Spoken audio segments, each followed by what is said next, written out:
பர்சன்டேஜில் இந்த கொஸ்டின் ப்ரீவியஸாக ஆர்ஆர்பி எக்ஸாமில் கேட்டிருக்காங்க. அதாவது ஒரு பொருள் இருக்குது, அதோடைய விலை என்னன்னு தெரியாது. ஸோ அந்த பொருளை 7% லாபத்துக்கு விற்றாலும், ஸோ அதேமாரி அந்த பொருளை 6% நஷ்டத்துக்கு விற்றா ரெண்டுக்கான அந்த விற்கிற விலைக்கான வித்தியாசம் 104 ரூபா அப்படிங்கிறாங்க. ஸோ அப்போ அந்த பொருளுடைய அசல் விலை, அந்த பொருளுடைய காஸ்ட் ப்ரைஸ் என்ன கேட்குறாங்க. ஸோ பர்சன்டேஜில் இந்த மாடல் கொஸ்டின் கேட்டாங்களா, எப்படி குயிக்காக சால்வ் பண்ணலாம்னு பார்க்கலாம். கொஸ்டினில் ஒரு பொருள் இருக்குது, அந்த பொருளுடைய விலை என்னன்னு தெரியாது. அந்த பொருளை ஒரு வேளை 7% லாபத்துக்கு விற்றா, அதே மாதிரி 6% நஷ்டத்துக்கு விற்றா ரெண்டுக்கான விற்கிற விலைக்கான வித்தியாசம் 104 ரூபா அப்படிங்கிறாங்க. ஸோ அந்த பொருளுடைய விலை என்னன்னு கேட்குறாங்க. இந்த மாடல் சம் கேட்டாங்களா, டைரெக்டாக இந்த 2% ஆட் பண்ணுங்க.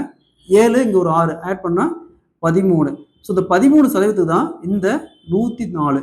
ஸோ எப்பயுமே ஒரு பொருளுடைய விலை பார்த்தோம்னா 100%, அந்த பொருளுடைய காஸ்ட் ப்ரைஸ் 100%. ஸோ 13%க்கு 104னா அப்போ 100%க்கு என்ன, இது அப்படியே கிராஸ் மல்டிபிள் பண்ணுமா, 100% இன்ட்டு 104 வகுத்தல் 13%. ஸோ சதவீதத்துக்கு அப்படியே கேன்சல் பண்ணிடலாம்.